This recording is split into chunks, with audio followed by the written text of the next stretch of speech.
Say mo Paulo, ito pala ang dahilan kung bakit binasted ni Kim Chiu ang galanteng manliligaw.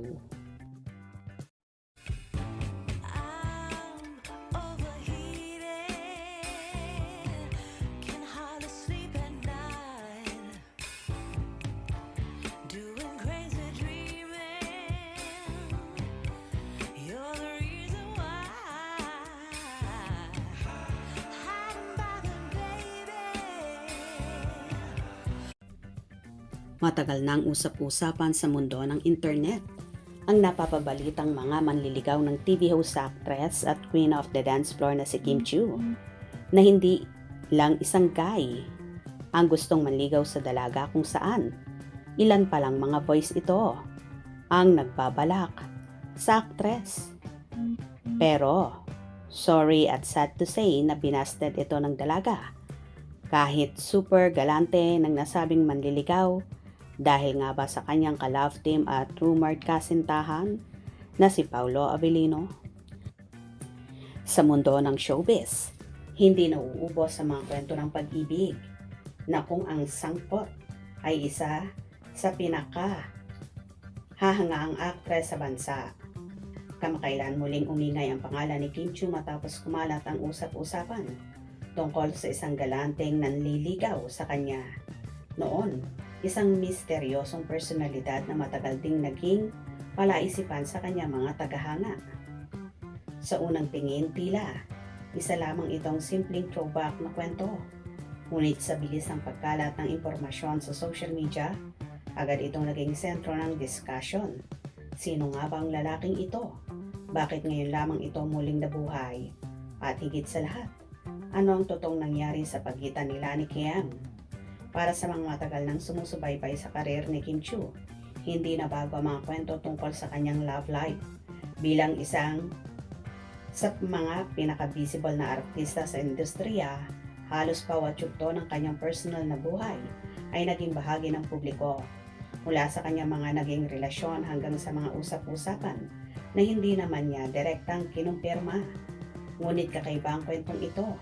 Hindi ito tungkol sa isang opisyal na relasyon, kundi sa isang taong minsang nanligaw at ayon sa mga kwento, naging kakaiba ang paraan ng kanyang panliligaw.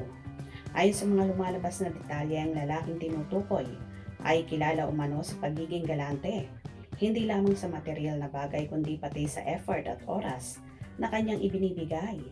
May mga nagsasabing pinuno niya ng sorpresa ang mga araw ni Kim, mula sa simpleng gestures hanggang sa mga ingranding paraan ng pagpapakita ng kanyang intensyon. Dahil dito, hindi maiwasang kiligin ng mga netizens. Marami ang nagsabing sana all, habang nga iba naman ay lalong na-curious kung bakit hindi ito nauwi sa isang relasyon. Kung ganon kaganda ang panliligaw, bakit hindi ito nagkaroon ng happy ending? May mga fans na naniniwala na hindi sapat ang pagiging galante upang manalo sa puso ng isang tao. Para sa kanila, mas mahalaga pa rin ang compatibility, timing at tunay na connection. Kahit gaano pa kaganda ang gestures, kung hindi ito tugma sa nararamdaman ng isa, mahirap itong maging matagumpay. Sa kabilang banda, may mga nagsasabing baka hindi pa handa si Kim noong mga panahong iyon. Bilang isang artista na abala sa kanyang career, posible na mas pinili niyang unahin ang kanyang mga proyekto kaysa sa pagpasok sa isang relasyon. Mayroon ding mga haka-haka na may ibang taong mas malapit sa puso ni Kim noong panahong iyon, isang factor na maaaring nakaapekto sa kanyang desisyon. Habang patuloy ang usap-usapan, may mga netizens na nagsimulang magbigay ng pangalan. Iba't ibang personalidad ang tinuro mula sa mga kilalang aktor hanggang sa mga negosyante. Ngunit hanggang ngayon, wala ring malinaw na kumpirmasyon kung sino nga ba ang galanteng nanligaw. Ang misteryosong ito ang lalo pang nagpainganyo sa publiko. Sa isang panahon kung saan halos lahat ay documented at ibinabahagi online, kakaiba ang pagkakaroon ng isang kwento na nanatiling hindi buo. Ngunit kung susuriin ang mas malalim na kwentong ito ay hindi lamang tungkol sa kung sino ang nanligaw. Ito ay tungkol sa kung paano pinili ng isang tao ang kanyang magiging partner at kung paano ang mga desisyong ito na hinuhubog ng kanyang personalidad na karanasan at pananaw sa buhay. Si Kim Chiu sa kabila ng kanyang kasikatan ay isang tao rin na may sariling standards at pangarap. Hindi siya basta-basta naaakit sa panlabas na effort lamang. Para sa kanya, mahalaga ang tunay na connection. Isang bagay na hindi kayang bilhin o ipakita lamang sa pamamagitan ng engranding gestures. Sa paglipas ng panahon, nakita ng publiko ang kanyang paglago.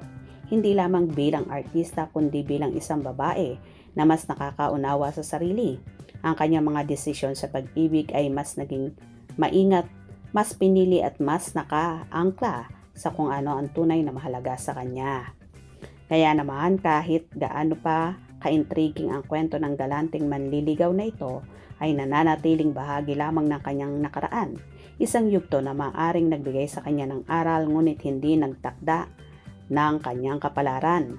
Sa huli, ang tunay na tanong ay hindi kung sino ang lalaking iyon, kundi kung ano ang natutunan ni Kim mula sa karanasang iyon at base sa kanyang journey, malinaw ng bawat kwento kahit hindi magtagumpay ay may ambag sa kung sino siya ngayon. Habang patuloy ang paghahanap ng sagot ng publiko, marahil ang misteryoso ay mananatiling ganon, isang kwento na hindi kailangan buuin upang maunawaan ang kabuuan.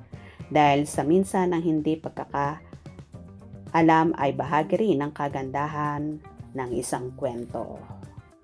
Well, ang sinasabi ng iba ay ang manliligaw na ito ay si Mayor Mark Alcala noon. Pero sorry, dahil may Paulo na talaga si Kimi kaya siguro binasted niya ang naturang mayor. No kaya magiging reaction dito ni Paulo? For sure, so happy siya dahil siya ang napili ng Chinita Princess. Hope you enjoyed. Please subscribe for more info.